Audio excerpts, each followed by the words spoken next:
Coming to you from the My Little Falls studio here in beautiful Little Falls, New York. It's your host, Scott Kinville, and another episode of Marty's Illegal Stick. Hey, what's up, hockey fans, and welcome to episode number 34 of Marty's Illegal Stick, recorded here on July 14th, 2021. Number 34, I got to tell you, we do that numbers game, and one of my number 34 all-time favorites was, even though he only wore number 34 when he was with the Capitals, Al Iafrate. I don't know if any of you guys remember him or not, but I used to love that mullet that he had. That mullet and that hard, crazy shot that he had. It was just one of my personal favorites from back in the 80s. I can't help it. Yep. I'm a child of the 80s. What can I do? So anyways, we have got a lot of fun to talk about here real quick. Just want to let you know that just on a personal note, I have actually launched another website to do with hockey. It's called hockeyroyalty.com. It's an LA Kings-based website where we're going to be doing a lot of news along with it. So before we get started here, I want to let you know that this is actually part 2 of our discussion from last week. Last week, we had so much fun talking about the Eastern Hockey League and old-time hockey that we actually ran out of time to talk about everything else that we wanted to talk about. So we're going to do it again this week. And before we get going, I want to bring in our panel. First of all, the in-studio guys that are riding shotgun with me here this week. First of all, my partner in crime, my father, Mr. Leo Gump Wardsley, Kinville. Yeah, I got turned away. I like Gump Wardsley. That sounds good. I'll go along with that. And we did great. I hear Pierre said he had a beautiful day on the golf course. And we just got clobbered walking in there because we had a hell of a shower when we walked in the door.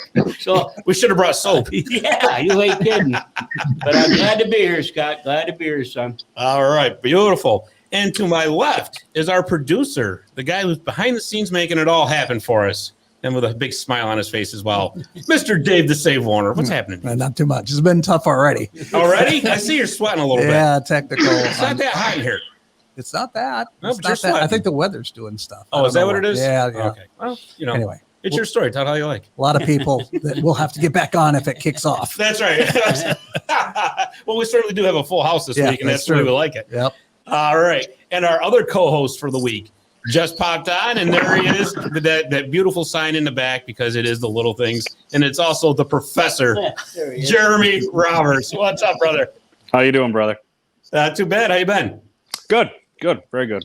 Just trying to survive this heat. Yes. Well, I'm surprised you're not at the rink then. It's nice and cold there. I'll be there in about 3 hours. I played last Friday night. I was kind of hoping to see you up there, but didn't quite happen. Friday night. Oh, yeah, I had a skate, so. Yeah, I'll probably jump into that too. Yeah, I'm going to try to get up there this Friday night, so we'll try again. All right. Yeah, definitely. All right. Yeah, absolutely. And our other co-host coming to us again from last week, he's the one of the holdovers, and we're glad to have him from the Rink of Dreams, Mr. Barry Shelley. What's happening, Barry? Hey, Scott. How are you? Busy. Okay, busy up here for the reunion next month, then putting some more items on display, and hopefully I'll have it all set up by next month for you guys when you show up. There you go. That is awesome. How many people you got coming to that? Do you know? Or I'm so far around 35 players. Really? Yep. Excellent. Yep. Well, players, media, people who broadcasted the games in Binghamton back with the Dusters are going to be coming, and a few other people, and of course a lot of fans. But it's going to be a house full, but I'm going to love it. The more the merrier, right? My wife is going to love it. Well, you're going to probably have a bunch of tents pitched out in the yard, right, for everybody to stay in? Probably. Oh, man, that's great. I can't wait to attend that. That's going to be awesome. Yep. All right. So what we're going to do is we're going to bring in our panel from last week, because like I said, this was just so much fun. And I'm just going to quickly introduce everybody, and then we're going to jump right in. So first of all, from the EHL.com and the administrator of the Eastern Hockey League Facebook page, and also the Brian McFarland Award winner, Mr. Tom Telaar. Tom, how are you? Awesome. Glad to be here. I'm ready to be quiet so I can let all the players tell us all about it. That's all right. But you know what? I know you're going to have some good information to share too. So I got faith in you. Okay. And also making his return appearance from last week, a veteran of several EHL teams, really played or was involved with many, many different teams throughout the years. And this guy has got so many stories. Like I said, we just didn't have enough time left from last week, so we have to have him back. Mr. Terry Mulvey, what's going on, Terry? Hey, Scott, glad to be back with you and the rest of these hockey guys that are still into the game. That's right. It's a beautiful thing. So I got to ask you, since we got you up on the screen there, we were talking about it just before we came on the air. So tell everybody about your hat. Well, Tom Telaar will get a kick out of this because I came across a couple of pictures and I want to show him and see if he recognizes this guy. You'll see Jersey Devils. You see that guy down there in the corner? Yeah. That's Rosie Paymont. Yeah. Rosie was a good friend of mine, and in 1989, I used to fly down to Florida and play with his Florida All-Stars. Ah. This was a game against the Bruins alumni in 1989, February of 1989. He owned a place called the Penalty Box Lounge on A1A on Federal Highway in Fort Lauderdale. There's Yeah. Nice. an 80-room motel, the Penalty Box Lounge, and what he did was he sponsored hockey tournaments for the guys from Minnesota and Michigan, throughout New England, New York, New Jersey, Pennsylvania. And I kind of became a goodwill ambassador for him. I got a lot of teams that come down from the north. So when the teams would come down, I would get down and play with his Florida All-Star team the whole season. Wow. Beautiful. No But kidding. Rosie was a hell of a nice man. They had a hell of a good business going with that motel, and he put on the 4-day, 3-night tours for guys up north, the hockey teams that come down there, and we'd bring down 4 teams like once or twice a month, and he'd pay for your cost would include your airfare. Of course, you'd stay at his motel, the Coral Gables Motel, and then he'd eat at his restaurant, and he'd guarantee 3 hockey games against the other 3 teams that showed up, and you play like 2 or 3 links games on the golf course, and then you go home. He had a hell of a thing going there. Nice. Wow. And the golf course is the really important part, right? Well, it was. All the guys that came down, we had a lot of Canadian teams that came down from Toronto and Montreal, and one even had some teams come down from Winnipeg, so it was always a good time. Wow. That's quite the distance right there. That's pretty cool. But the team I played in, this Florida All-Star team that he was the player coach of course, the whole team was Canadian with the exception of me. I was the only American on the team. The guys were all retired. They were Canadian hockey players that moved and retired to Florida that all played for him, and they were all still pretty good players. So it was a fun time. Sure. Very, very good. But he'd bring all those NHL alumni teams down. We played the Bruins, we played the Canadians, the Rangers, Blackhawks. Toronto sent a team down. All the alumni teams went down to play at Rosie's place. Oh, wow. Oh, I bet you that was a great time. Oh, it was fun time. Yeah, it was fun. It was a lot of fun. Very cool. All but right. I thought Tim would get a quick kick out of it because Rosie after juniors went on to play with the Jersey Devils. Uh-huh. Yeah. And he was there probably mid 60s, late 60s. Yeah, 66, 67. Yeah. Oh, that's getting right into one of our other panelists' time frames right there. But before we bring him in, I want to also bring in, returning from last week, one of the original Philadelphia Ramblers of the EHL, Mr. Nick Rocky Rukavina. How are you, sir?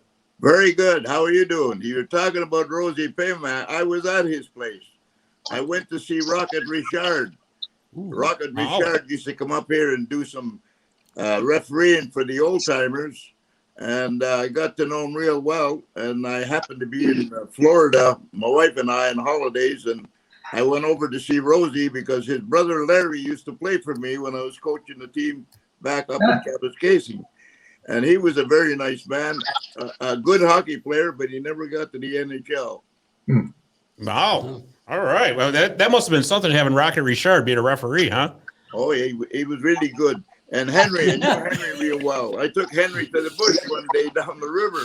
He was our guest speaker for a tournament we had here, and he wanted to get away from the kids. We have so many kids. He signed about 10 autographs for one guy. So I took him down the bush and to the there was a man that was looking after the gate there, and we had a couple of beers, and I brought him back, and they'd give him a little bit of a rest to get away from the kids. We had a good time. That's great. That is great. All right, and our last guest couldn't make it that last week, but he's here with us this week. Seeing as that we're recording the show here in Central New York, this guy was a part of a legendary Eastern Hockey League team. He played defense. He was on the 1967-68 team, which I think it was 57, 5, and 10, I believe it was. I'll have to look that back up. But anyways, I want to bring in the one, the only, Mr. Pierre Prevost. Pierre, how are you? Good evening, everybody. I hope I got that year right. Yeah, you did get Okay. the. That's good. I would have felt like a real idiot if I got the wrong year for that. So how you been? Very good. I want to bring up a couple points there about Rosie Pema.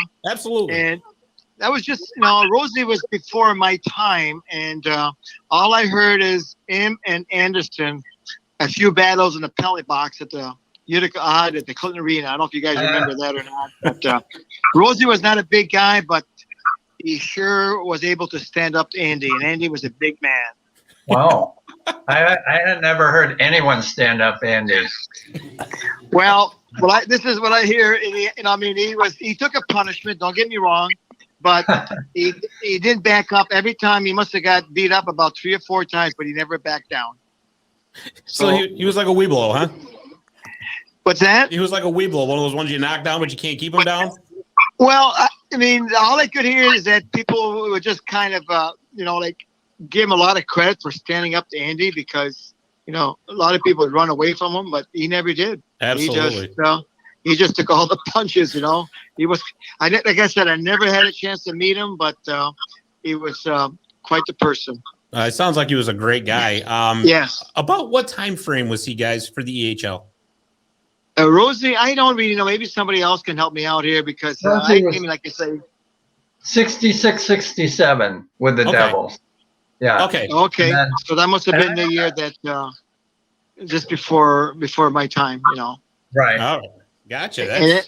And then Rocky, I want to say that if Smitty, Borden Smith says hi. Ah. Do you remember him? Gordy Smith, because he played with for the Philadelphia Ramblers. No, you do? Yeah, he played the last year or two with the Ramblers in 63, 64. Yeah, I was back in Cap then playing. Yeah. But I'm sure he knew who you were by being a Rambler at that point. Yeah. Yes. Probably like maybe I know. Yeah. Yes, I don't know how old you are, Rocky, but I know Smitty is about 70, 76 right now. So, but we're all getting there, Well, I'm 87 now, so time is going by. 13 more years, yeah. 100. Yeah. Well, Rocky, I got to tell you, I'm looking at you on the screen. That even if you're 87, I still would not mess with you. There's no way. I was thinking the same thing. I tell them all, I'm not running the 4-minute mile. The cliffs aren't high enough.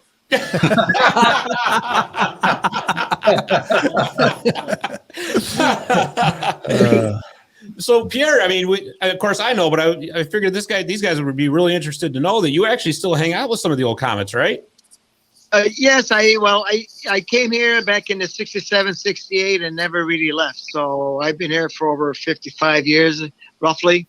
And this is a great area. Like I said, what's left around here now is just Smitty, Jack Kane, and Dave Armstrong. And then Tommy Mitchell. I don't know if you guys remember Tommy Mitchell. He's towards Binghamton right now, so he's close by. We see him quite a bit with the in the past. He used to own the Binghamton Devils. Really? And he's one of the part owners of the Devils, and I see the Devils move to Utica right now. I think you guys are all aware of that. It's a farm team. So a lot of people are happy, and a lot of people are very unhappy. So we'll see what happens. Yeah, well, you know what though, it was good that they got to keep the Comets name though. Yeah, that's right. That's the main thing Robert really wanted to do is just to keep the Comets name. Right, absolutely. Yeah. I think that would have really upset a lot of people if the Comet's name had gone away because that's Exactly. a legendary name in this area. So absolutely. And what I hear from people too is that the Devils were here once before, and a lot of people were very unhappy when they left, and they didn't left on a good standard, I guess. And but for whatever, it doesn't matter for whatever. So they're back now for 10 years, and we're just gonna enjoy them. Yeah, absolutely. I mean, I hear that argument a lot too, and I get it because it wasn't a very it was kind of a contentious breakup, really, when they left Utica the first time. But people got to remember, there's all new management now, all the way around. So, definitely. I mean, it's not the same people that were in charge, even in Utica or New Jersey. So, I mean, absolutely, this is just a fantastic opportunity because I think, and you can't blame Vancouver for moving their team out to Abbotsford. I mean, just with the way it's all set up right now. And I think with the border getting closed because of the pandemic, that really kind of accelerated it right there. Exactly. So absolutely. Did you see the new emblem? Yes, I did. You know what that reminded me of? Johnny Canuck. I don't like it. Is that what that's supposed to be the takeoff on, though? I have no idea. I know it's a lumberjack, but it just, I don't know. I thought they were going to do something different. Huh. You'll get used to it, Barry. I know you will. And you'll have a shirt of that up in the Rink of Dreams before you know it. I know you will. Oh, yeah. I'm getting some all ready for the new team, so. Yeah. All right, so let's get back to the EHL. So, Rocky, I wanted to ask you something about the Ramblers Arena. I got some notes here in front of me, and apparently there is a connection to the Ramblers Arena to the American Bandstand. Can you tell us a little bit about that? Sure. Well, the WFIL was right next door, and the dance band used to go on every afternoon. We would finish our practice in the morning, and we'd walk down to the Brown Jug to eat. And as we were walking, all these kids were coming in to dance, and all these movie stars or singers would be coming in there to pantomime, and they would dance all afternoon. So we knew a lot of them because when we'd watch them on TV, because we had a lot of things, we'd be at the hotel watching them, and we more or less got to know some of them. And it was really something to see. And then when I was there, I used to go on a program, Trainer Halfdown. I don't know if you ever heard that program. He had a show for the kids, and he had me go over there and show my equipment and everything. And one day we were walking in, and Dick Clark was running that dance band in, and he had Connie Francis with him. So he called the chief over and wanted to introduce Connie Francis to him. So we went over there, and he introduced her to Connie, and then he introduced me to Dick Clark, and then he introduced me to Connie, and she was very nice. I think she turned sick after that. She didn't go on. But she was a nice person, and for me, that was something. Where would you see a movie star in Kapuskasing? Yeah, right. Exactly. Right. Yeah. And I don't know if you guys know it or not, but Dick Clark actually got his start right here in Utica. Utica, yeah. Oh, how about that? Yeah, Right so next to Clinton. Yes, it is. So in your time in Philadelphia, did you get to meet any of the sports figures in town? Well, I knew a guy by the name of Butera that was running he started the bowling and that. And he's the guy that brought us in when I met Jorgensen and them. And I told him to bowl. He said, well, give one of your little jigs. I used to do a little jig and throw my feet in the air.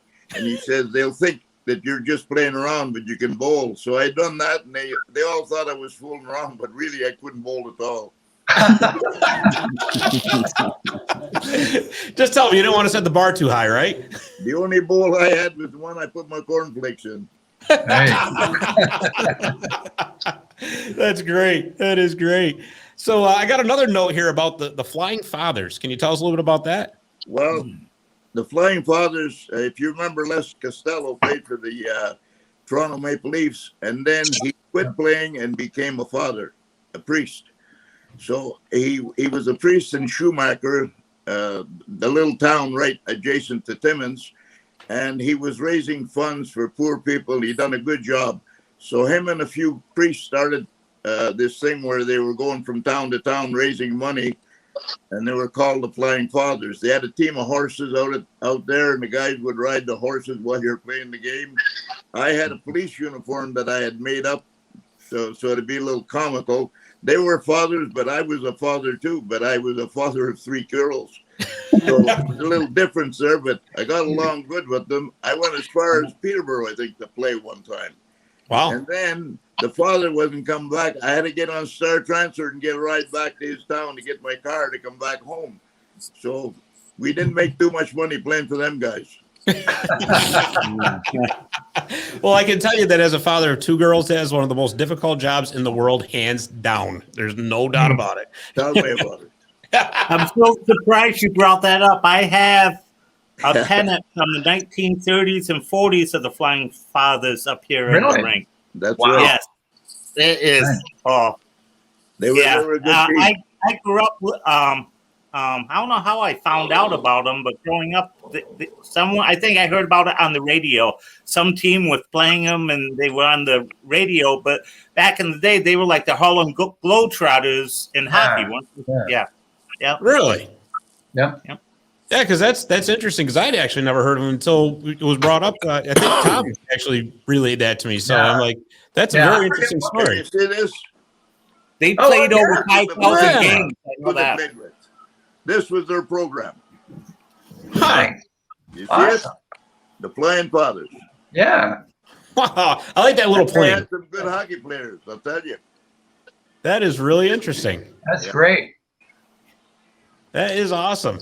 Yeah. So also you weren't just with the Ramblers when you were in Philadelphia. You were involved with the University of Pennsylvania club team as well, right?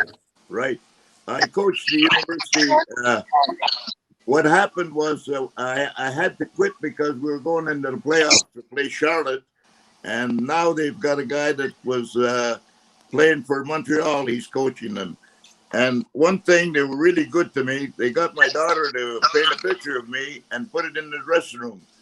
And I really thought that was something. I'm part of their history now. So, Yeah. little guy from Kapuskasing, that's nice. Yeah. This was a couple of years ago with the painting. It was a really nice painting of Rocky that they presented to him. Yeah. So they all these years later, they still remembered him from coaching the club team back in, and they'd be up till you guys would start practice at midnight. Is that right, Rocky? 11:30, we'd be on the ice. Oof. Don Dragon, one of the owners of the Philadelphia team, he come to me and he says, "Rocky, this would be a good thing for you. It might open the door." I thought maybe I could cut grass for them in the summer or something, get a job. Anyway, I started coaching them at night, and we were doing real good. The Ramblers gave them their old sweaters, and they got equipment for them and everything. And we used to have a good time, and they still contacted me and everything. So it's very nice. Wow. Really? That is really, really neat. Yeah.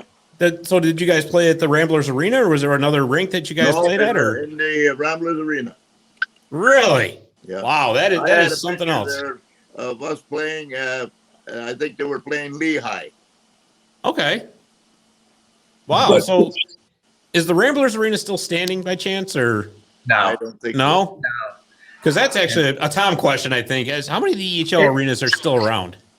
See, I think I gotta say, when the NHL came in, that's when that new arena came in. Right. right, yeah, but the Philadelphia arena burnt down like in '83, or burnt Yeah, it burned enough down that they finished tearing it down. Yeah.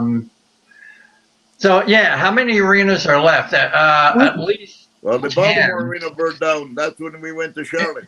That's right. That's right. Yep. So Okay. so there's Charlotte, there's Utica, Clinton, Washington. Right. Flintstone. there's got to be at least 10 of them. Probably more than the 12 to 15. Roanoke and Salem are still there. Johnstown. Johnstown's still there. Mount St. Charles in Rhode Island. Cape Cod Coliseum is now a distribution center, 3 times bigger than it was. Some of the old arenas, and then there's places like Boston Arena, if you go back to, which is Nicholson Arena in Boston, which is where the old Boston Olympics in the EAHL played. So yeah, I'd say there's still probably 12 to 15 of them still left. Well, that's excellent because I mean, like Pierre and I have talked about it before too. The charm of the old rinks is just you can't replace that. There's no way. Yeah, if anybody gets a chance, just go see any of these that you can get to. I'm hopeful of getting to see all of the ones that are still remaining. Knoxville's another one I want to get to. Macon, which Jacksonville played in Macon for part of 1 year. Macon, Georgia. So yeah, there's a lot of great, really cool arenas out there, and if you can get to go see them, just do it. Absolutely. The Boston Arena was made over. So that was a makeover. Who was that? Boston Arena was made over. It's now a college. Oh yeah. And a lot of these arenas have had a lot of redo since. We played some high school games in the old Boston Arena, and they had a second tier that ran all the way around the rink, and the rink was shaped like an egg. There was no corners. It was just rounded, and on the second tier level was all wooden chairs. So in the high school games, if they disagreed with the referee's call, the chairs would go off of the balcony. Lots of kindling wood on the ice, huh? They throw the chairs right on the ice. Well, Pierre, that happened a few times in the Clinton Arena too, didn't it? Yes. Oh, yes, they did. Oh, when Brophy was in town. It's funny how the discussion keeps coming back to him. You never get caught in the corner. Yeah. But it's funny because a lot of those old arenas, even at the NHL level, weren't built for hockey. If you recall, the Boston Garden, the legendary Boston Garden was actually built for boxing, and that's why the rink was shaped the way it was, and that's why it seemed like the crowd was right on top of you because it was actually designed to be a boxing arena. Yeah. So Great upper seating there. You just could almost jump right down on the ice. You're just looking right on top of it. Yeah, I mean, I wish I could have gotten to a game there. I really do. Went to a lot of them there. Yeah, and you got to go see Bobby Orr, and I mean that's amazing. But I know none of you guys are goalies, but I want to talk about a couple of goalies from the old EHL. And the first one I got on the list here is a guy named Norm DeFelice. I think I said that correct. No, you said it wrong. I did? All right.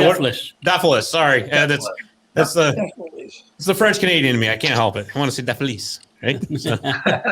French Canadian. So it is. I'm half. Yeah, that's true. Yeah, so there. Yeah. Half of something. Yeah, well, anyways. Pierre, I think he played for the Comets. Did you ever get to play with him, or? No, I never did play. He was before my time again. Yeah. I practiced with him in 1962. My high school, the Comets invited us up to practice with him. And Norm, he gave me a stick. And I had that stick for a long time. I had so much tape wrapped around it that it was like sawdust.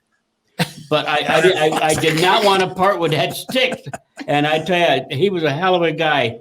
He taught me a lot. We had a lot of fun. The only thing I didn't like, we had the Comets shooting on me, and our high school was shooting on him. That scenario. How many bruises did you walk away with that day anyway? I didn't breathe for a week.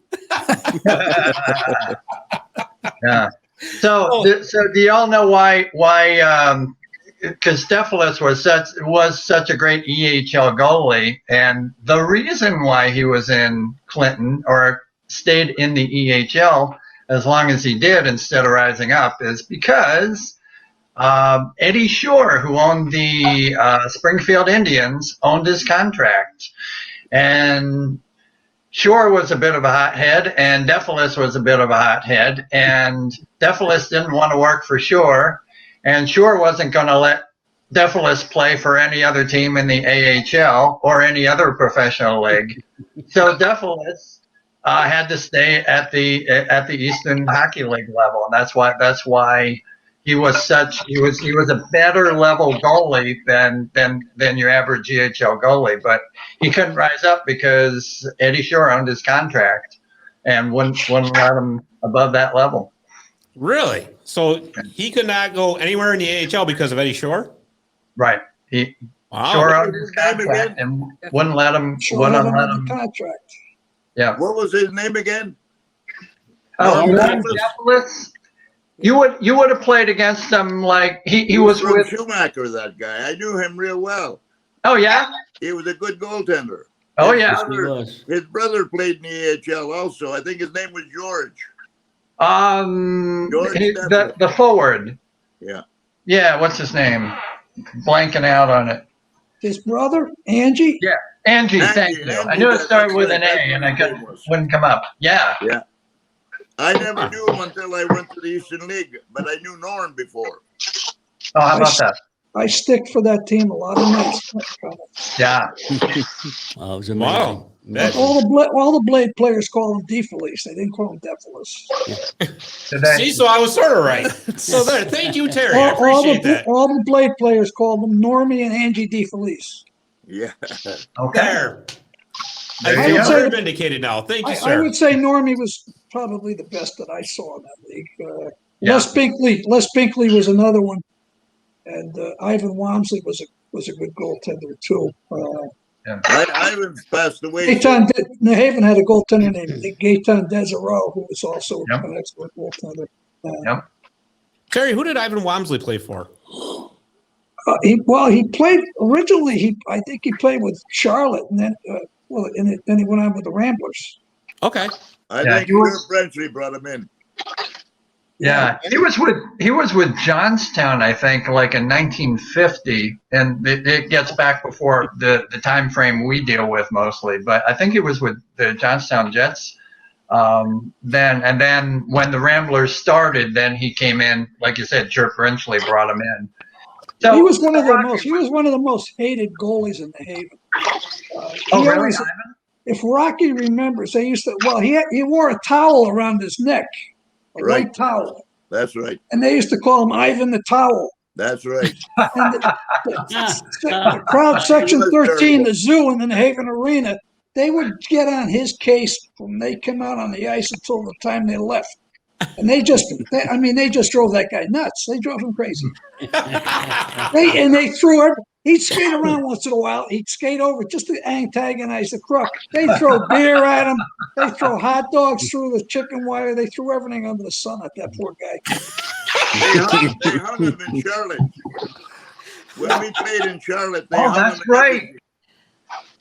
Oh man, I'm picturing hot dogs getting thrown at a goalie right now, and I gotta tell you, it's a They hilarious threw visual. everything at the goaltenders especially, but Ivan the Towel Wamsley, they hated him. Yeah, as Rocky said, they hung him in effigy in Charlotte when they played in the finals. Yeah, we lost. I had a picture of that handy. We lost 8-0 that game. Yeah, that was Game 7. One of the few Game 7s ever in EHL finals. I think we were still outside having a drink there with our shorts on.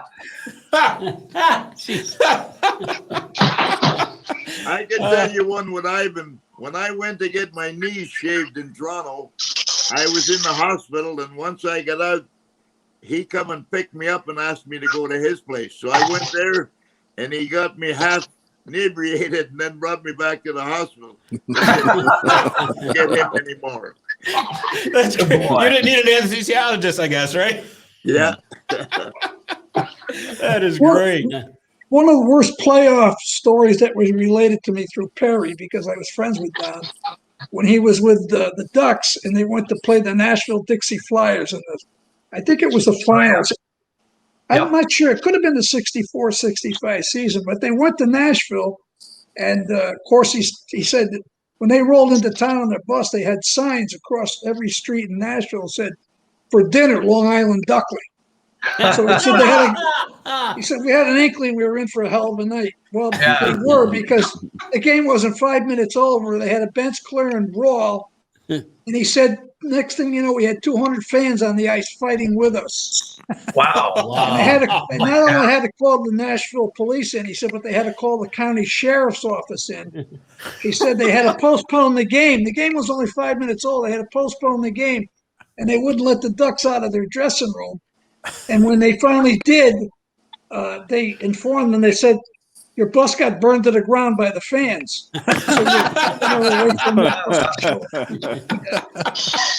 So He said that was one of the most harrowing experiences that he had ever had.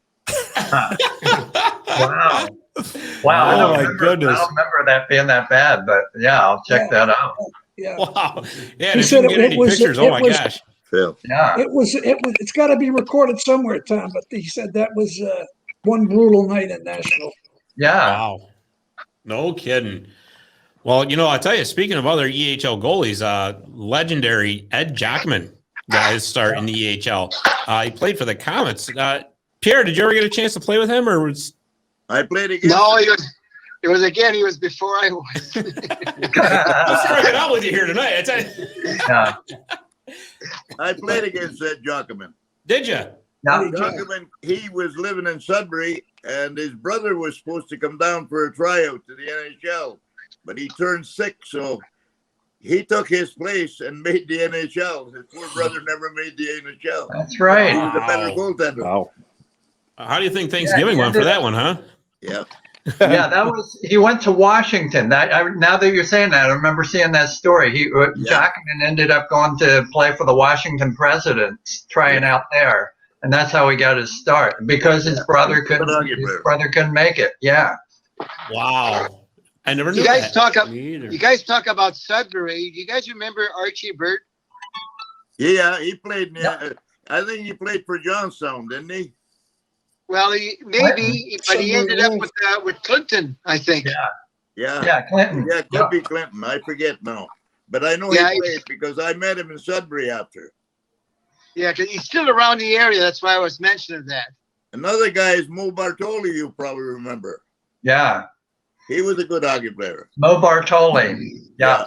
He was a big IHL player and coach for years. Yeah, that's the guy.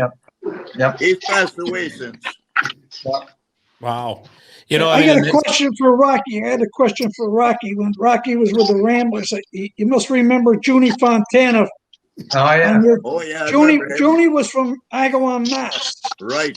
And Junie went on long after. I played against Junie in amateur hockey when he was an old guy. He was still playing for a long time. Junie Fontana. He played with a team called the Agawam Chiefs later in life, which was another one of the barnstorming semi-pro teams around the New England area. But we played against him a couple of times. He was with the Agawam Chiefs, they call them. But I'll never forget because I got to talk to him, and I didn't realize that he had played earlier on in the Eastern League. Well, it's funny because, there were so many players that got their start in the Eastern League because, Tom, you and I were talking about it. A lot of the Eastern League was prior to when it was the original 6 era in the NHL. So there was just so much talent that because there was only so many spots in the NHL, players had to play, got to play somewhere. And it's just the phenomenal talent that was there it's just astounding to this day. Yeah, pre-expansion, there were no more teams in all the minor leagues in the NHL combined than there are right now. So guys that were in the EHL, at least the first couple of lines and the first couple of defensive pairings, and certainly the goaltenders would have been NHLers if they'd had a 32 team NHL league at the time. Yeah, absolutely. What happened was the NHL made a ruling that every team had to have 2 goaltenders. And that's when they robbed all these other teams. And the International League, all the players that came to the Eastern League after most of them. That's what made the Eastern League a little stronger is when all the good players came over to the Eastern League. No kidding. I didn't know that. That's really interesting. It's very interesting. There was one more goaltender that I wanted to talk about from the EHL, and he actually did make the NHL, and that was Ed Johnston. Did any of you guys get to play against him? Or he played in Johnstown. Yes, which is actually kind of easy to remember. Eddie Johnston from Johnstown, right? Yeah. So did any of you guys get to play against him? Yeah.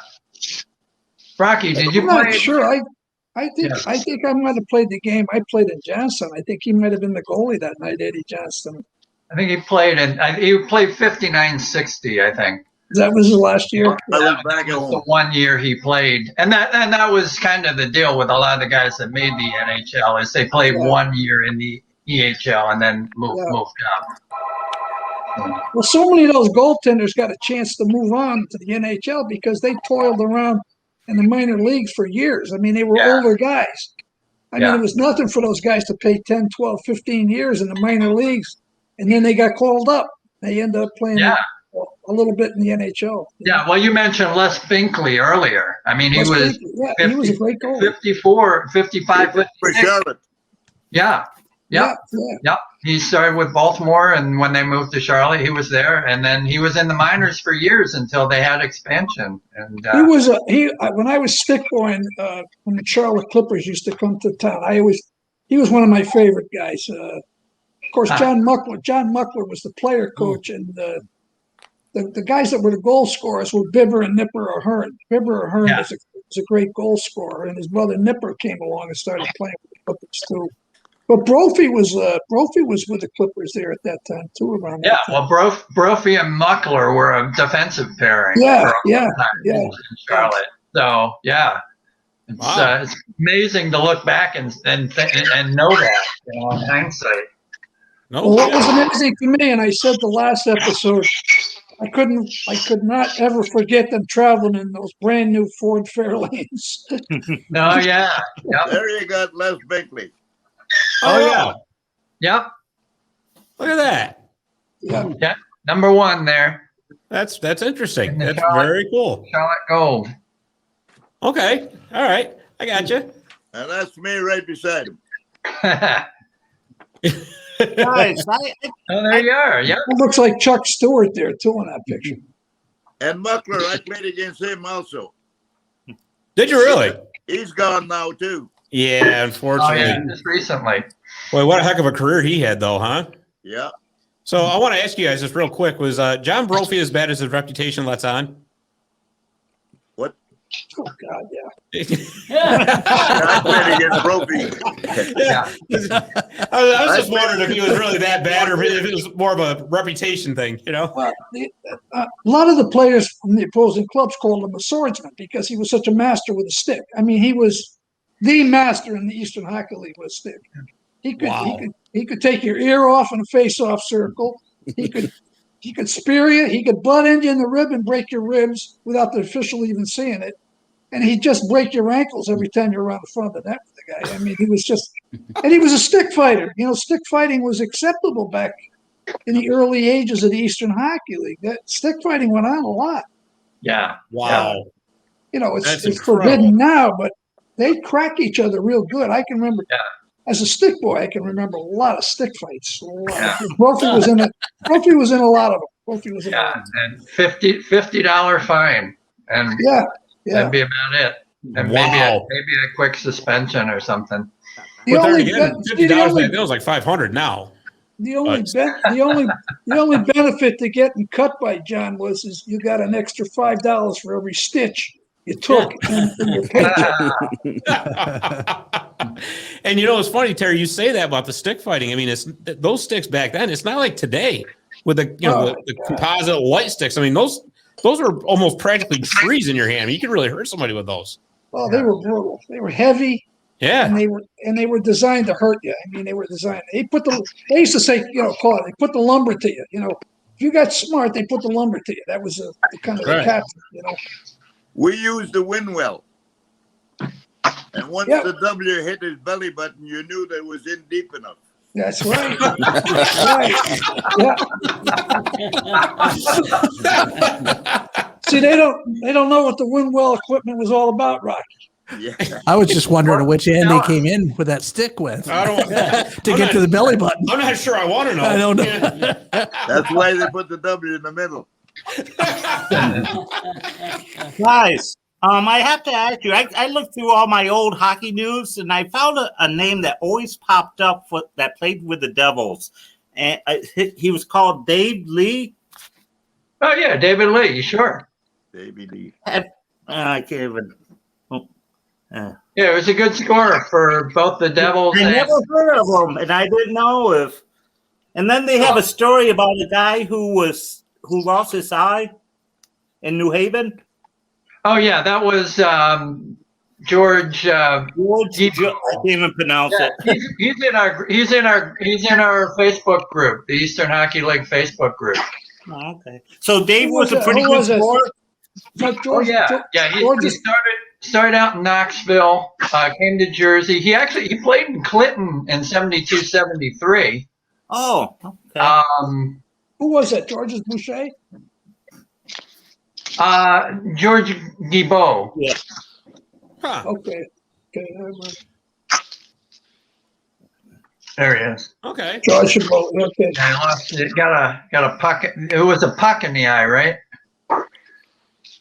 Yeah. Yeah. And they couldn't save Yeah, it. it was. Yeah. He did it in January 28th. Or no, December 27th of 1971. 71. And he Yeah. lost his eye. No kidding. That's too bad. That's really too bad.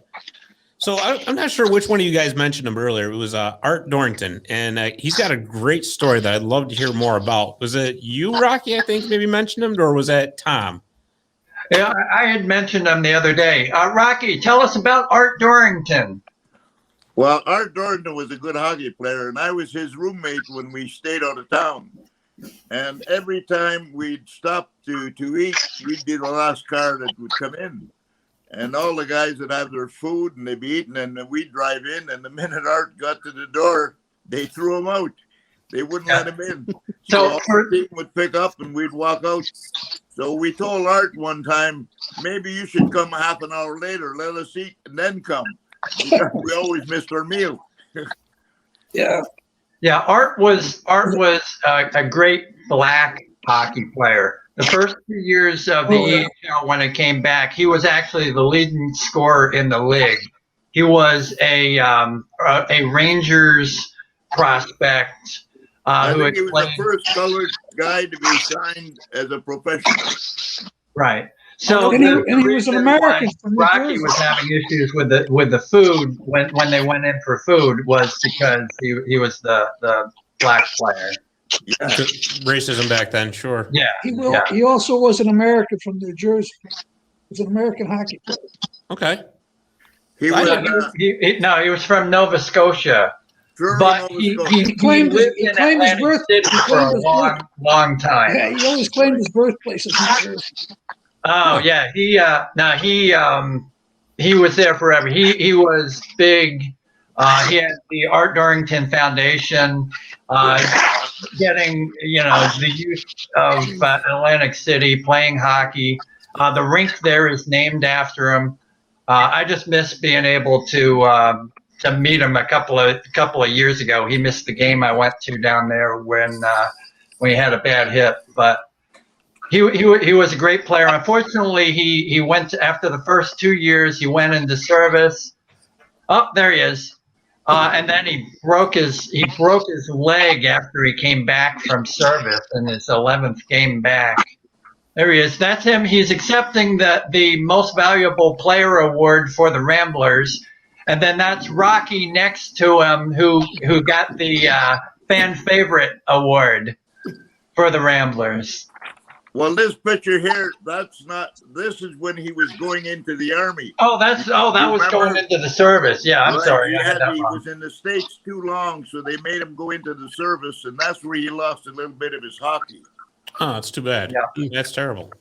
And then when he went to Atlantic City, he started to work for the Sheriff's Department, and I seen the hockey game, and I'm looking, there's a colored guy sitting on a chair on the ice. And here they were giving him an award for having hockey schools for young kids that hadn't done it. And, and he said they spent $10 million on that arena that we used to play in. Wow. That's amazing. But I had no idea that he was actually the first black player to be signed professionally. Yeah. And it's too bad that more people don't know that. Really, I think that's very interesting. That really is. That's like awesome. Willie O'Ree was the one in the NHL, I guess. Right. He was getting paid, so he was the first one ever signed to get paid like a professional. Wow, that's great. That is awesome. So one more player I wanted to ask you guys about, and then we'll start shifting gears a little bit here. Ted Harris. was up here on my notes. So he lives in New Jersey. He has a sporting store right here. So Pierre, did you ever get to play against Ted Harris? No, but he played for the Montreal Canadiens. That's right. Yeah. That's right. Number 10 with them. So number 10. Now He started with the Ramblers. The Ramblers, okay. With Rock, he started playing with the Ramblers. He played 2 years there, right, Rocky? Right. Yeah.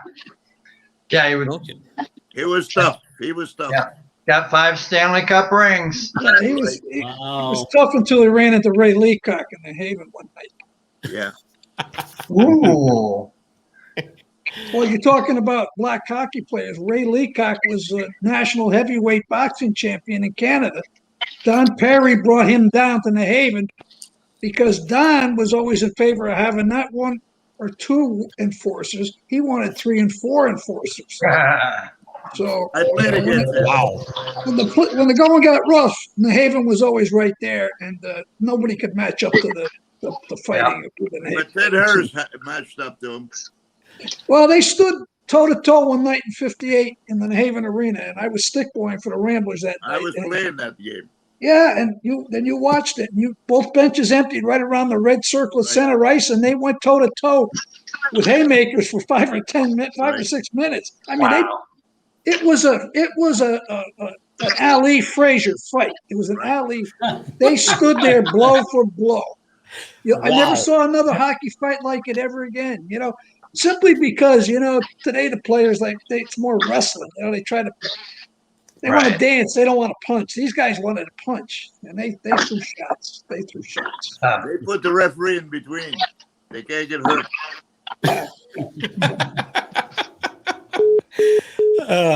So, Rocky, were you ever invited to the Clinton Comets camp? What's that? Were you ever invited to the Clinton Comets camp? Were you invited to the Clinton Comets camp? No. Okay. There was one in your notes. I couldn't quite tell what it was saying. Something about the Comets, and I couldn't tell if you were saying that you were invited to play for the Comets. Apparently not. Okay. But I went there. We were driving there one day, and we had Chirp Brenchley had an accident. So he always told us when we're traveling on the road, if somebody breaks down, don't stop, keep going. So we're coming along, and here's Chirp's old Packard from Niagara Falls when he runs his tours. And he's waving at us. We waved at him. We kept going. He had to get a rented car for 200 miles. He was so mad at us. He was so... Listen. Left the coach in the dust. That is great. That's awesome. So actually, I wanted to kind of switch gears a little bit here. And Terry, this one's going to kind of come more to you. So you got an interesting story about you being actually in the first and oldest youth hockey program in the United States. Huh? Yes. The Greater New Haven Pee Wee Hockey Fathers Association was established in 1946. Murray Murdoch and Lynn Patrick, who were a member of the 1940 Stanley Cup champion New York Rangers, came to New Haven. Murdoch became the Yale hockey coach, and Lynn Patrick became the coach of the New Haven Ramblers of the American Hockey League. And they started the very first and oldest youth hockey program in the United States. It's still in existence. They have a little different name to it, but at that time they started the program. I actually started with the program in 1953. It was my first year in that program. And when you got on the ice with Murray Murdoch, he was a big, huffy, gruff guy. He had a gruff voice. He had a whistle. Never heard anybody blow a whistle before. And then, and he put you through the drills because you were actually trying out for the 4 teams that they had in the New Haven Pee Wee Hockey League. And he put you through all these drills that I had never been for because I was basically a pond kid until I became of age and eligible to try out for the Greater New Haven Pee Wee Hockey program. But those guys were great. And in fact, later on, when I was in the Ranger organization, I went to camp in Guelph, and I flew up on Air Canada with Emil Francis and Frank Pace. And Emil sat down next to me, and he was telling me about his time in New Haven. He was a goaltender in New Haven at one time, and he said, I used to help out with that program. he said it's before your time, before you started, but I think he was there. I think he said 47 or 48, somewhere around there. Around there, yeah. He was, but he knew everybody in the New Haven arena. He knew Joe Dill. He knew everybody in the arena, and he helped out with the New Haven Pee Wee hockey program. He said when I was there, he said all the players on that team did. He said, but it was a great experience. Wow, and that's awesome.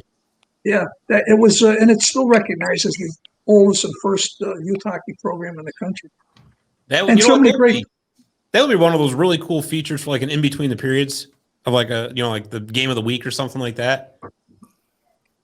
Yeah, they had 4 teams in the American League for youngsters 9 to 12, and then 12 to 15 was the National League. So you came in as a 9-year-old, and I played right up until then. I went to play for the high school team, and I was lucky to make that team and go on to become an All-State and an All-New England hockey player. Nice. That's how I got to go, get signed. Johnny Gagnon was the Rangers' head scout at the time, and he lived in Providence. He played for the Reds. I think he played for the Montreal Canadiens too. But he was just a little guy, Johnny Gagnon, and he used to scout all the high schools throughout New England, and he always came to the New England tournaments. And that's how I got my invite. He invited me to a prospects camp down in Madison Square Garden in New York. It was a 2-week camp in the summertime. And they had some of their best amateur prospects at this camp. I was only 15, 16 years old. In fact, Craig Patrick was there. Alf Pike, who was the coach of the Rangers, his son was there. But guys on the ice, we had Red Sullivan was the captain of Rangers. He ran the camp with Gump Worsley, Dean Prentice, Alf Pike. And they had, this was 1960, and they had Jack McCartan, who was on the 60 U.S. Olympic champ. They had signed him, and he came to New York, and he worked with the prospects camp. And that's basically how I got my going with New York and my relationship with the Rangers. And then they finally invited me to their Guelph camp, and I signed the C form. Back then, they used to call it a C form. Yeah. Because they'd lock you into their program. They didn't, we went to Guelph to be 100 guys there, and there'd be 100 scouts from all the NHL teams, and they all be trying to sign kids right then and there. They wanted to lock them in, so. Emil Francis signed me up right away, and then later on I signed an A form, which was an A professional hockey form, which actually that means they owned my rights until they wanted to let me go. Wow. Oh yeah, because it's like we were talking last week. It was a lot different back then with the junior teams, because the NHL teams actually owned those teams. Right. Yeah. And it was more or less the feeder program that way too. So the guys from out west had all come east. You see, they were, the guys from Manitoba and Alberta, Saskatchewan, and those kids were all tough kids. They were all cowboys. They were all Buck and Bronco guys. They were tough kids. It didn't take much for them to drop the gloves, because they'd go at it every night with you. And I was the only American at the time playing in the league. So, I got the crap kicked out of me every night. Sure. I caught a beating every night of the week. Oh man, yeah. Because actually, for the Western kids, there was really only the Western Hockey League, but there's only so many spots, for those teams. So obviously, a lot of them would come east to try to get spots on the teams, right? I told you last week. I showed you that Montreal Maroons. My friend sent me another patch. Yeah. Oh yeah. And I'm not sure. I think it's the Manitoba Amateur Hockey Association Junior Champs of 40-41. Oh, wow. So you might want to do some research on that, Tom, and find out what that's all about. I'll see if I can find that for you. Yep. Yeah. Wow. Write that down. But those kids that came east, there were teams out west that were good, but there were very few. The Flin Flon Bombers, the Moose Jaw Canucks. Those were the teams that I would remember those kids would come from to play in the OHA. Okay. But there was only a few really good Western teams, but they would always somehow get to the Memorial Cup finals against the OHA teams that typically would win it, Right. Huh. So, and you were actually involved after the EHL folded too, with the Northeastern United States Hockey League, which actually had a team right here in Central New York in Rome, correct? Yeah, they had a team called the Copper City Chiefs. which not only won our league, we had a 6-team semi-pro league, which was really good hockey players. They were a lot of ex-pros and college Division I players. And it was a 6-team league, ran 73, 74, and 74, 75. And the Copper City Chiefs were made up of a lot of ex-Clinton Comets, and they were league champions, and they also went on to become what they called the U.S. National Senior Amateur Champions. They were that good. They had a real solid club. But I can remember we went and played in that Rome Arena, that Kennedy Civic Arena Mall. Yeah. And those fans were as bad as any Haven Arena. They filled up. I mean, they had like 2,000, 2,500 seats, and they filled every seat. And again, they throw beer on you and everything else. They go, did they throw hot dogs like they threw at the towel? There wasn't. If they could throw their cars over the screen, I'll never forget that Copper City Chief team used to broadcast their games on radio. Yeah. Okay. And I'll never forget, after the game, we got creamed one night by them, but I happened to get a goal. So the announcer wanted to talk to me from the radio station. I don't remember what it was, and he asked me, "So how did you like playing the Copper City Chiefs?" I said, "Next time you can put my suit on, my uniform on, you can jump out on the ice. You'll find out for yourself." They had some good players on that team. Ned Dowd, who played Ogie in the movie Slapshot. Ned Dowd played with the Chiefs for I believe 2 seasons before he went up to play for Johnstown Jets. Yeah. I didn't know that. That league was a good league. We had the New Jersey Rockets, were out of West Orange, New Jersey. The Coho Americans, which were basically a European hockey team. They played out of Long Island. And, of course, the team I played was called the Mattatuck Blues. We played out of the Cheshire Skating Center, which was brand new in Connecticut. And we had the High Lawn Jerseys, were out of Lenox, Massachusetts. And the Bergen Brewers, who we had played previous years as the Newark Brewers, they went into a new rink in the Bergen Mall. And it was in a mall, with stores and everything. Went into a brand new rink. In fact, I still have a picture of that. I still have a picture of a game we played in that Bergen Mall with the Newark Brewers. It was awards night. They were giving out some awards to some of their players. I'll send it up. I'll send it up if you want to see the picture. I'll send it to you. That's got to be a whole new experience playing a game in a mall like that. You know, that really does. And it's too bad that we lost connection with Pierre. Because he was on the phone. We lost connection with him. We hadn't heard because I wanted to hear about some of the comments that played on the Copper City Chiefs that I'm sure that he knew. I'll have to ask him when next time I talk to him. So before we go to commercial break, I do want to ask, because Terry, you and I were talking about the sticks earlier today. And so this is basically for you and Rocky. Now, did you guys play with the straight blades, or did you have the curved sticks, and was there any kind of tricks of the trade you guys had as far as your sticks go? Strictly a straight blade. Yeah. How about you, Rocky?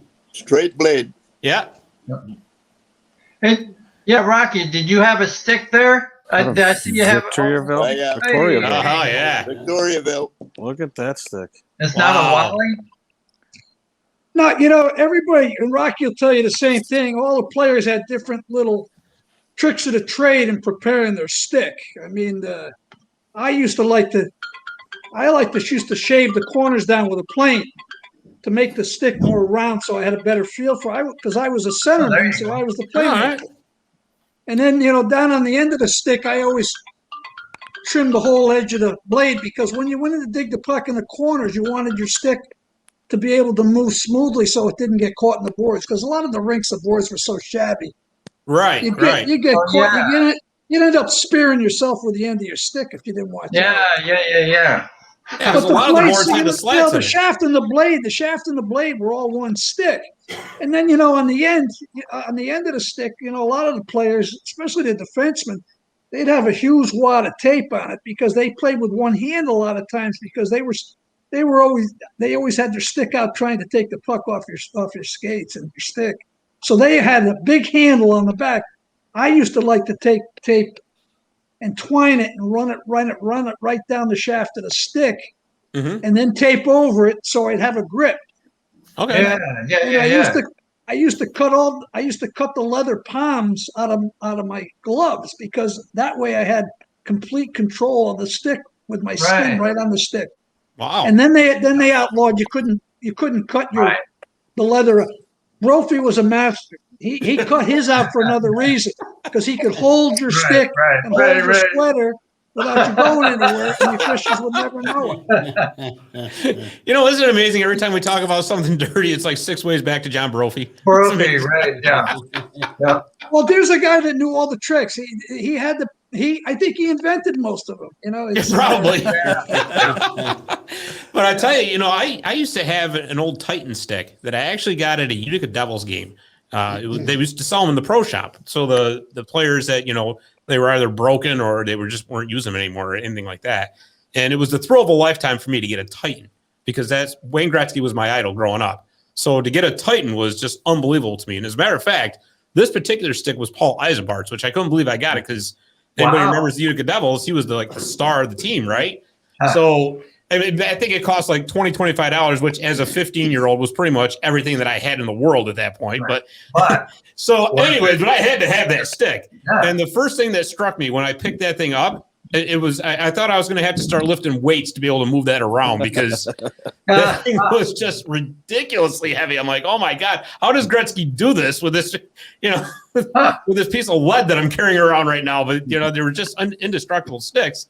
And it's funny you mentioned that, Terry, about sanding them down because Jeremy, I just got to thinking with the composite sticks that we do. Could you imagine if we tried to do that? We would probably cut our stick in half. I would imagine. Yeah, well, I mean, now some of these composite sticks, they're actually you can buy them rounded. Really? I didn't know that. One side will be flat and the other side will be rounded. Wow. Well, back in the wooden stick era, we used to have what they used to call a lie.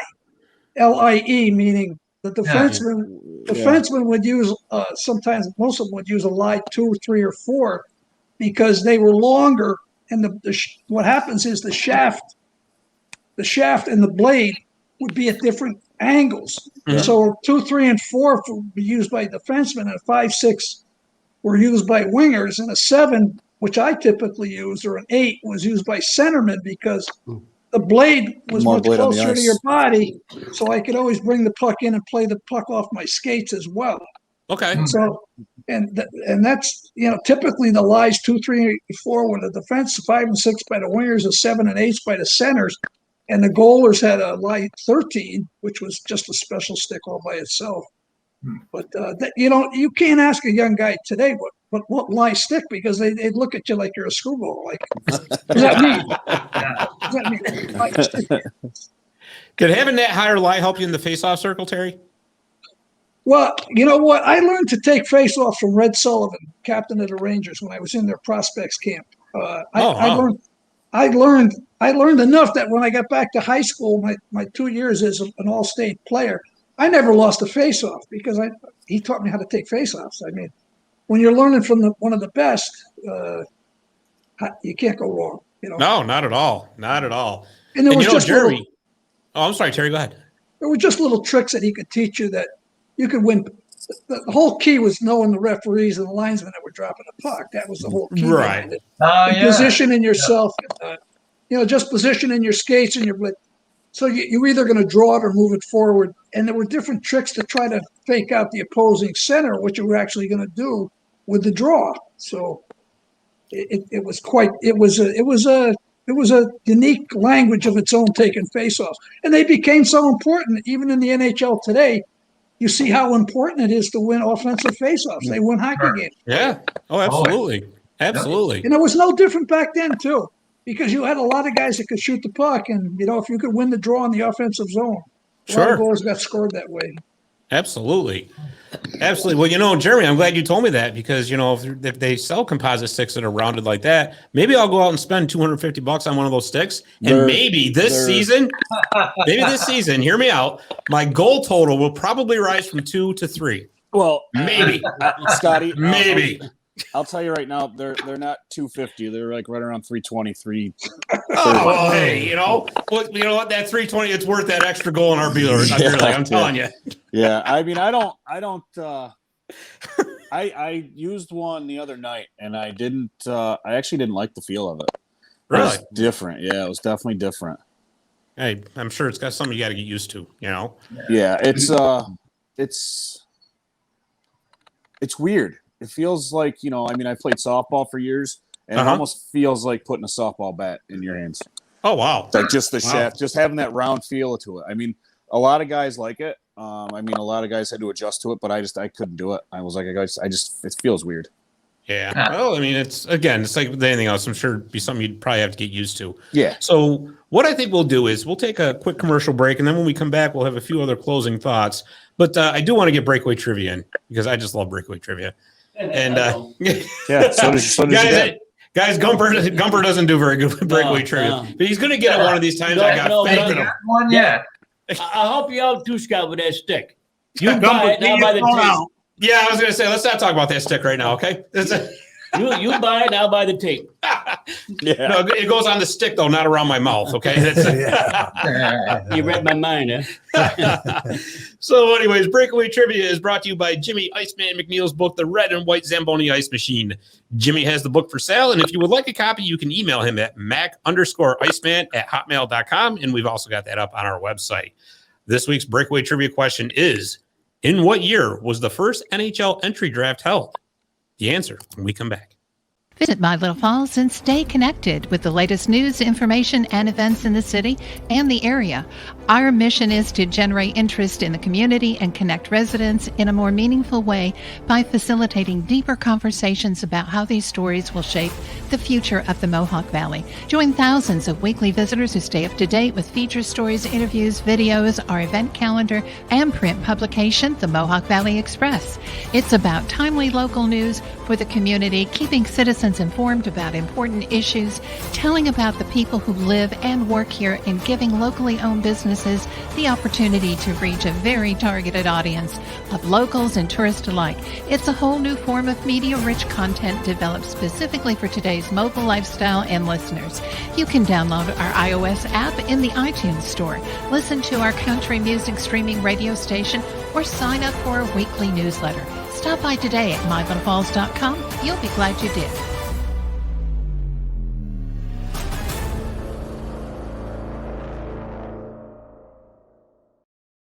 I gotta tell you, I love that video commercial. You did such a good job on that, Dave. Oh, thank you. Very nice. Not quite as good as the montage you made fun of me with a couple weeks ago, but that's okay. That is available if these gentlemen want to watch it. I'm sure you can put it up there as we close. I'm sure, and that's what. But you want that as a closing thing in case letting them leave. You know what? If you can't laugh at yourself, who can you laugh at, right? That's true. That's all I got to say about that. So, anyways, we're going to start the segment off like we always do by answering breakaway trivia, and I'll give you the question one more time. So the question is, in what year was the first NHL entry draft held? Gumper, as always, we're going to you. Why do you always make me go first? Because I was born in 48. And I don't remember. And I remember I started playing hockey in 1960, and I don't remember it then. 1963. What the hell? I'll give you. I don't know. Okay, so we're going to go back around the table. Tom, you got a guess? I was going to say 1964 myself. Okay, Barry?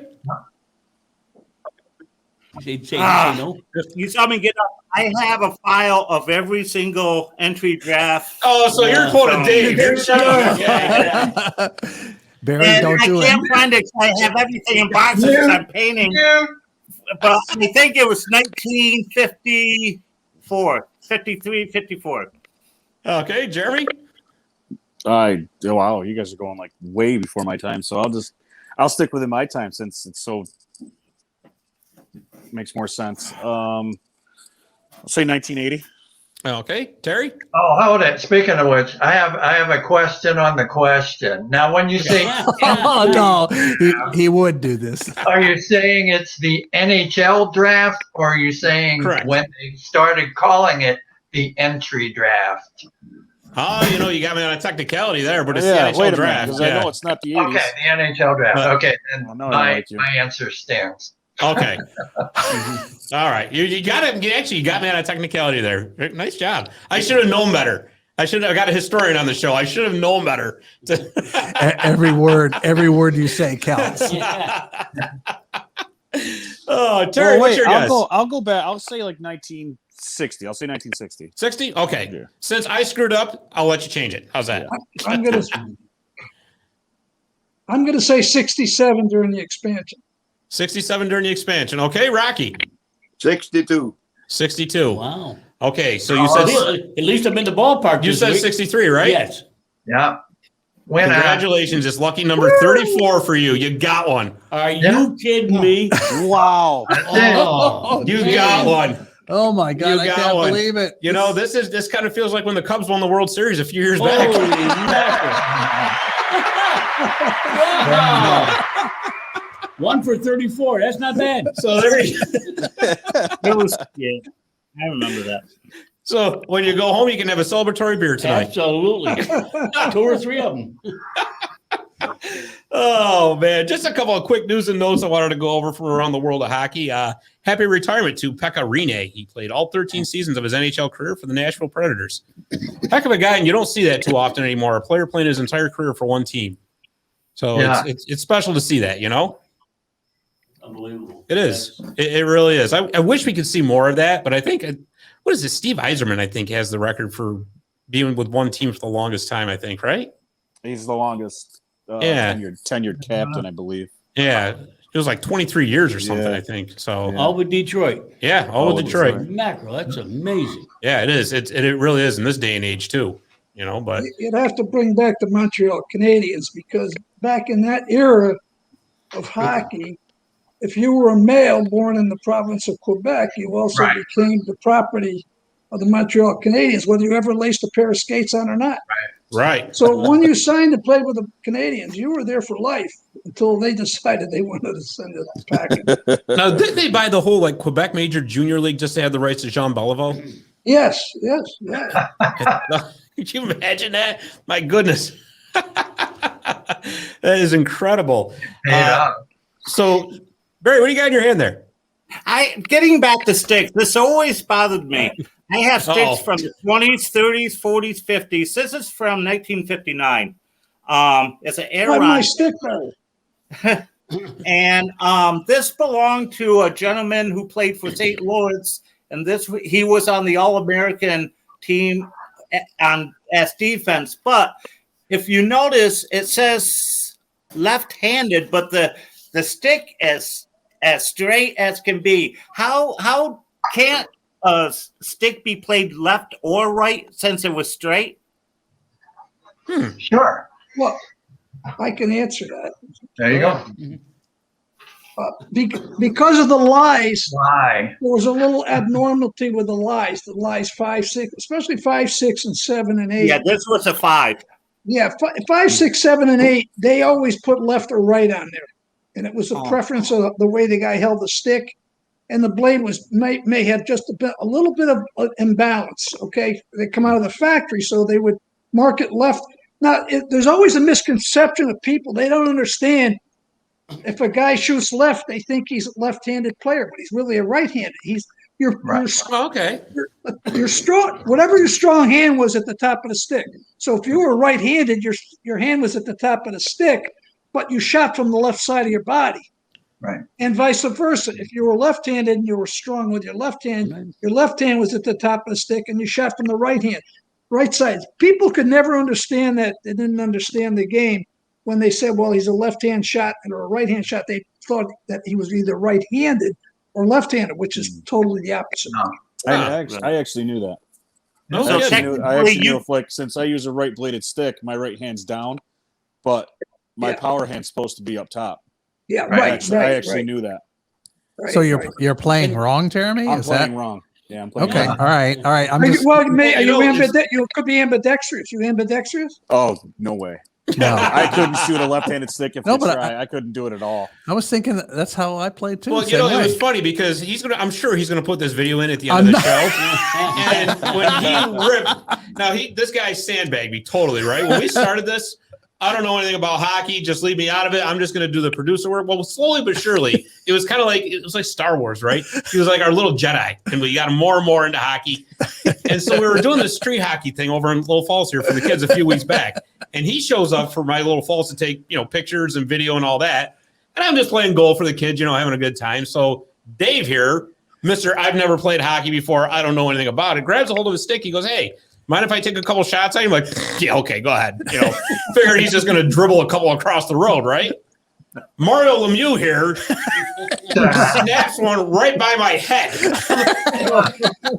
So as I'm hitting the dirt, I don't know. It was a wrist snap. That's what caught you off guard. Well, yeah. Besides the fact that it was going 85 miles an hour by my head too, So it was at that moment that I realized and I learned never, ever, ever listen to somebody who says they can't play hockey. and gentlemen, for your enjoyment, here we go.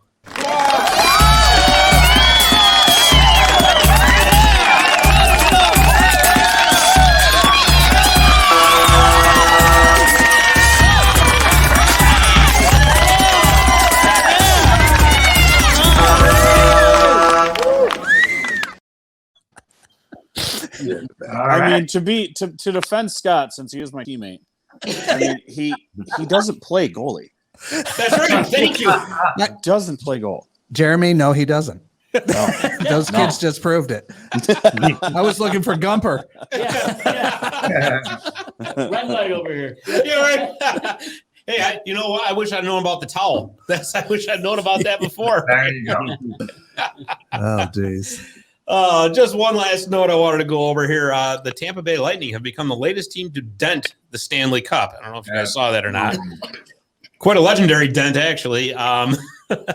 So what do you guys think? Are they going to be allowed to get the cup back at some point this summer? And I also want to know, what do you guys think about Kucherov's comments after Game 5, after they won, in regards to what he said about Montreal with them, that, their one victory in that series being their Stanley Cup.